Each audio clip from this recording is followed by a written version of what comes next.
ആഴ്ചകളോളം നീണ്ടു നിൽക്കുന്ന വരണ്ട ചുമ നാടെങ്ങും പടരുകയാണ്. സംസ്ഥാനത്ത് ഈ വർഷം ഇതുവരെ റിപ്പോർട്ട് ചെയ്തത് 2.66 ലക്ഷം പനി കേസുകളാണ്. പ്രതിദിനം ഏതാണ്ട് 6000 മുതൽ 6500 പേർ വരെ ഇപ്പോൾ പനി ബാധിച്ച് എത്തുന്നതായാണ് ആരോഗ്യവകുപ്പിന്റെ തന്നെ കണക്കുകൾ പറയുന്നത്. കോവിഡ് പോലെ ഉള്ള ഒരു വൈറസ് തന്നെയാണ് ഈ ചുമയും പടർത്തുന്നത്. Respiratory syncytial virus, rhinovirus, metapneumovirus തുടങ്ങിയ വൈറസുകളാണ് കാരണക്കാർ. കൃത്യമായ ചികിത്സ തേടിയില്ലെങ്കിൽ ന്യൂമോണിയ മുതൽ ബ്രോങ്കൈൽ ആസ്മയ്ക്ക് വരെ ഇത് വഴിയൊരുക്കാനുള്ള സാധ്യതയും സാഹചര്യവും ഒക്കെ നിലനിൽക്കുകയാണ്. ഇതിൽ മിക്കവർക്കും ആഴ്ചകളോളം നീണ്ടു നിൽക്കുന്ന ചുമയാണ് പ്രധാന ലക്ഷണം. ഇതിന് പിന്നിലെ കൃത്യമായ കാരണങ്ങൾ കണ്ടെത്തിയിട്ടില്ല എന്നൊരു സാഹചര്യം കൂടിയുണ്ട്. എന്താണ് ഈ സാഹചര്യം? എങ്ങനെയാണ് ഈ അവസ്ഥയിൽ നമ്മൾ കരുതലുകൾ സ്വീകരിക്കേണ്ടത്, ചികിത്സിക്കേണ്ടത് എന്ന ആശങ്ക ഉയരുമ്പോൾ നമുക്കൊപ്പം ചേരുകയാണ് പൾമനോളജിസ്റ്റ് ഡോക്ടർ സണ്ണി പി ഓറത്തേൽ. നമ്മളുടെ സംശയങ്ങൾക്ക് അദ്ദേഹം മറുപടി നൽകും. സ്വാഗതം ഡോക്ടർ. വലിയ ആശങ്കയായി മാറിയിരിക്കുകയാണ്. എനിക്കും കഴിഞ്ഞ ഒരാഴ്ചയിലധികമായി ആദ്യം പനി വരുന്നു, പിന്നീട് ഇപ്പോൾ ചുമ കാരണം രാത്രി ഉറങ്ങാൻ പറ്റാത്ത സാഹചര്യമൊക്കെയുണ്ട്. നമ്മുടെ സംസ്ഥാനത്ത് പലയിടങ്ങളിലും ഇത്തരം കേസുകൾ റിപ്പോർട്ട് ചെയ്യുകയാണ്. ഓഫീസുകളിൽ ഒക്കെയും പലർക്കും വളരെ വേഗത്തിൽ ഈ പനി പടർന്നു പിടിക്കുന്ന സാഹചര്യമൊക്കെയുണ്ട്. ഏതാണ്ട് കോവിഡിന് സമാനമായ സാഹചര്യം പോലെയൊക്കെ മാറുന്നു എന്നതാണ് നമുക്ക് തോന്നുന്നത്. എന്താണ് ഇതിലെ യഥാർത്ഥ കണക്കുകളും കാര്യങ്ങളും? ശരിയാണ്. കഴിഞ്ഞ കുറെ കാലമായിട്ട് സാധാരണ ജനങ്ങൾക്ക് ചുമയും അതുപോലെ തന്നെ നേരിയ പനിയും അനുഭവപ്പെടുന്നതായിട്ടാണ് ശ്രദ്ധിക്കപ്പെട്ടിരിക്കുന്നത്. അതിൽ തന്നെ ഉള്ളൊരു പ്രത്യേകത, സാധാരണ ചുമ എന്ന് പറയുമ്പോൾ ഒരാഴ്ച അല്ലെങ്കിൽ അങ്ങേയറ്റം 10 ദിവസമൊക്കെ നീണ്ടു നിന്നാൽ ആ ചുമ മാറുമായിരുന്നു. പക്ഷെ ഇപ്പോൾ ആഴ്ചകളോളം നീണ്ടു നിൽക്കുന്ന ചുമയാണ് പലപ്പോഴും കണ്ടിരിക്കുന്നത്. അത് കോവിഡിന് സമാനമായിട്ടുള്ള സ്ഥിതിയാണെന്ന് പറഞ്ഞത് ശരിയാണ്. ലക്ഷണങ്ങൾ കൊണ്ട് കോവിഡ് പോലെ തോന്നുന്നു എന്നേ ഉള്ളൂ. പക്ഷെ ഇതൊരു വൈറൽ ചുമയാണ് എന്നുള്ളതാണ് സത്യം. നമ്മുടെ നാട്ടിലിപ്പം ധാരാളമായിട്ട് വൈറസസ് ഉണ്ട്. പ്രത്യേകിച്ചും ഇൻഫ്ലുവൻസ വൈറസ് ഉണ്ട്. പിന്നെ ചിലപ്പോൾ ചില മാസങ്ങളിലൊക്കെ റെസ്പിറേറ്ററി സിൻസിഷ്യൽ വൈറസ് എന്ന് പറയുന്നൊരു വൈറസ് ഉണ്ട്. അത് ശ്വാസകോശത്തെ മാത്രം ബാധിക്കുന്നതാണ്. ഈ 2 വൈറസുകളാണ് പ്രകടമായിട്ടും കഴിഞ്ഞ ഒരു 2-3 മാസമായിട്ട് കണ്ടിരിക്കുന്നത്. ഇൻഫ്ലുവൻസ വൈറസ് എന്ന് പറയുമ്പോൾ ഇൻഫ്ലുവൻസ എ ഉണ്ട്, ഇൻഫ്ലുവൻസ ബി ഉണ്ട്. അത് രണ്ടും ഏതാണ്ട് ഒരേ ലക്ഷണങ്ങളൊക്കെ തന്നെയാണ് ഉണ്ടാക്കുന്നത്. അതുപോലെ തന്നെയാണ് റെസ്പിറേറ്ററി സിൻസിഷ്യൽ വൈറസ് ഉണ്ടാക്കുന്നത്. അപ്പൊ ചുമ, നേരിയ പനി, നേരിയ ശരീരവേദന, മൂക്കൊലിപ്പ്, തൊണ്ടവേദന, ഇതാണ് പ്രധാന ലക്ഷണങ്ങൾ. ഇതിന് ഒരു ബാക്ടീരിയ അല്ലാത്തത് കൊണ്ട് പ്രത്യേകം ഒരു മരുന്ന് നൽകേണ്ട ആവശ്യമില്ല, ആന്റിബയോട്ടിക് ഒന്നും കഴിക്കേണ്ട ആവശ്യമില്ല. പനിയാണെന്നുണ്ടെങ്കിൽ സാധാരണ രീതിയിൽ നമ്മൾ പാരസെറ്റമോൾ കഴിക്കാം. അതുപോലെ തന്നെ തൊണ്ടവേദനയ്ക്ക് നമുക്ക് കഴിക്കാവുന്ന ലോസഞ്ചസ് ഒക്കെ വേണമെങ്കിൽ കഴിക്കാം.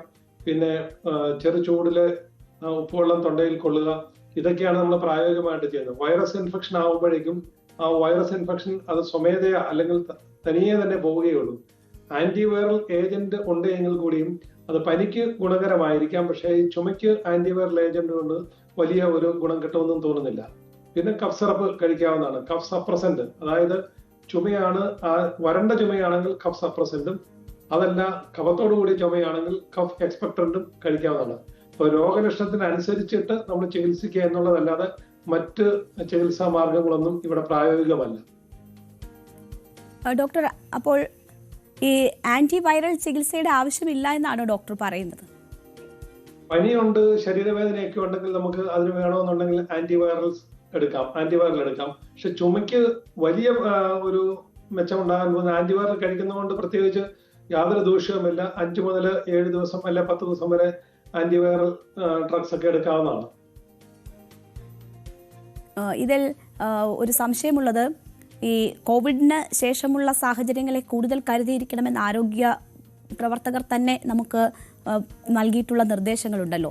ഇതിപ്പോൾ നമ്മൾ ശ്രദ്ധിക്കാതെ പോവുകയാണെങ്കിൽ ന്യൂമോണിയ പോലെയുള്ള സാഹചര്യങ്ങൾ സൃഷ്ടിക്കും എന്ന തരത്തിലൊക്കെയുള്ള ആശങ്കകൾ പല കോണിൽ നിന്നും ഉയരുന്നുണ്ട്. അത്തരം നിർദ്ദേശങ്ങൾ ചില ആരോഗ്യ പ്രവർത്തകരെങ്കിലും പങ്കുവെക്കുന്ന സാഹചര്യമുണ്ട്. എന്താണ് അതിന്റെ യാഥാർത്ഥ്യം?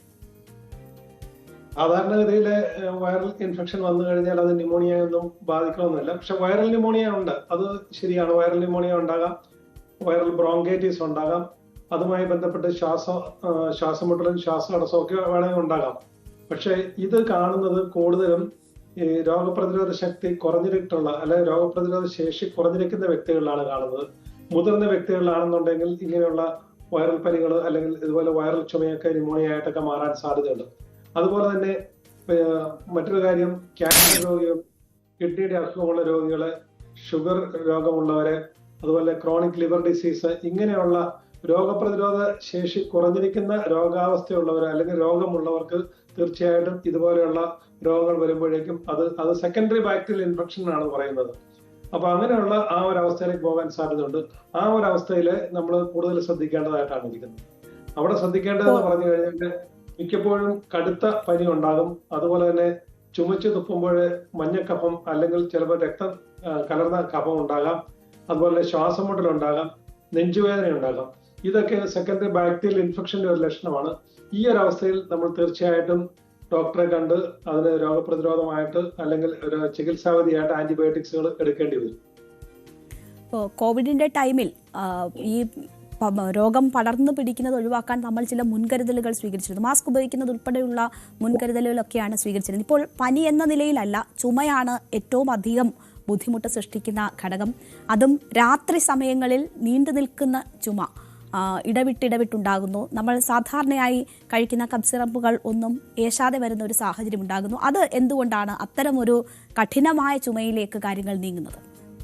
അത് തീർച്ചയായിട്ടും ഈ വൈറൽ പനി വന്നതിന് ശേഷം അത് ബ്രോങ്കൈറ്റിസ് ആയിട്ട് മാറുന്നുണ്ട്. വൈറൽ ബ്രോങ്കൈറ്റിസ് ഉണ്ടാകാം, ഒരു ചെറുതായിട്ടെങ്കിലും ഒരു വൈറൽ ന്യൂമോണിയ വരാം. അങ്ങനെ വരുമ്പോഴാണ് രാത്രി കാലങ്ങളിലെ ചുമയുണ്ടാകുന്നത്. ആ ഒരു അവസ്ഥയിൽ വരുമ്പോൾ തീർച്ചയായിട്ടും നമ്മൾ ശ്രദ്ധിക്കേണ്ടത് ഇത് സെക്കൻഡറി ബാക്ടീരിയൽ ഇൻഫെക്ഷൻ ഉണ്ടോ എന്ന് നോക്കിയിട്ട് ആന്റിബയോട്ടിക്സുകൾ എടുക്കേണ്ടി വരും. അതല്ല എങ്കിൽ കഫ് സിറപ്പുകൾ കഴിച്ചാൽ മതി. ഇവിടെ നമ്മൾ ശ്രദ്ധിക്കേണ്ടത് ഇങ്ങനെ രോഗം വരാതിരിക്കാനുള്ളതായ പ്രതിരോധ നടപടികളാണ് നമ്മൾ സ്വീകരിക്കേണ്ടത്. കോവിഡ് കാലത്ത് എല്ലാവരും അനുഷ്ഠിച്ചു വന്ന പല കാര്യങ്ങളുമുണ്ട്. നമ്മൾ മാസ്ക് ധരിക്കുക, സാമൂഹ്യ അകലം പാലിക്കുക എന്നൊക്കെ ഉള്ളത്, അതുപോലെ തന്നെ ശുചിയായിട്ടിരിക്കുക എന്നുള്ളതും ഒക്കെ. ഇത് മാറിയ കാലഘട്ടത്തിലെ കോവിഡിന്റെ സമയത്ത് എല്ലാവർക്കും ഭയം ഉണ്ടായിരുന്നെങ്കിലും ഇപ്പോഴാരും അങ്ങനെയുള്ള കാര്യങ്ങൾ ശ്രദ്ധിക്കുന്നില്ല. ഈവൻ നേരത്തെ പറഞ്ഞ പോലെ രോഗാവസ്ഥ ഉള്ളവര്, ക്യാൻസർ രോഗമുള്ളവര്, അല്ലെങ്കിൽ ഡയബറ്റീസ് ഉള്ളവര്, chronic kidney disease, chronic liver disease ഉള്ളവർ പോലും മാസ്കും ഒക്കെ ധരിക്കാതെയാണ് പോകുന്നത്. അപ്പോൾ ഈ വൈറസ് എന്ന് പറയുന്നത് നമ്മുടെ അന്തരീക്ഷത്തിലെല്ലാം ഉണ്ട്. അതുപോലെ വൈറൽ രോഗികളും ഉണ്ട്. അവരിൽ നിന്നൊക്കെ പെട്ടെന്ന് തന്നെ മറ്റ് വ്യക്തികളിലേക്ക് രോഗം വരാനുള്ള സാധ്യതയുണ്ട്. അപ്പൊ മുൻകരുതലുകൾ എന്തുകൊണ്ടും നല്ലതാണ്. പ്രത്യേകിച്ചും മാസ്ക് ധരിക്കുക എന്ന് പറയുന്നത്, ശുചിത്വം പാലിക്കുക എന്ന് പറയുന്നത്, വലിയ ക്രൗഡിൽ പോകാതെ സാമൂഹ്യ അകലം പാലിക്കുക എന്നുള്ളതൊക്കെ നമ്മൾ തീർച്ചയായിട്ടും ശ്രദ്ധിക്കേണ്ട ഒരു കാര്യമാണ്. തീർച്ചയായും സ്വയം അത്തരം മുൻകരുതലുകൾ എടുക്കാവുന്നതാണ്. ഇപ്പോൾ ഡോക്ടർ തന്നെ സൂചിപ്പിച്ചു, ഒരു സെക്കൻഡറി ഇൻഫെക്ഷനുള്ള സാധ്യതകൾ ഇല്ല എങ്കിൽ അധികം പേടിക്കേണ്ടുന്ന സാഹചര്യം ഇല്ല എന്നത് സൂചിപ്പിച്ചു താങ്കൾ. എപ്പോഴാണ് ഇതിന് ഒരു വിദഗ്ധ ചികിത്സ അല്ലെങ്കിൽ കൃത്യമായ ചികിത്സ എന്ന നിലയിലേക്ക് ഹോസ്പിറ്റലിൽ പോയി ഡോക്ടറെ കണ്ട് തന്നെ ചികിത്സ തേടുന്ന ഒരു സാഹചര്യത്തിലേക്ക് എത്തുന്നത് ഏത് ഘട്ടത്തിലാണ്? ഒരു 3 ആഴ്ച സമയമൊക്കെ സേഫ് ആണോ? 3 ആഴ്ച വരെ ഒന്നും പോകേണ്ട കാര്യമില്ല. സാധാരണഗതിയിൽ പനി ഒരു 2-3 ദിവസം കൊണ്ട് മാറും. അതിനുശേഷം ചുമയാണെങ്കിൽ ഒരു 5-6 ദിവസം, മാക്സിമം ഒരാഴ്ച വരെ നിൽക്കും. അതിനുശേഷമാണെങ്കിൽ നിർബന്ധമായിട്ടും ഡോക്ടറെ കണ്ട് നമ്മൾ ചികിത്സ തേടേണ്ടതാണ്.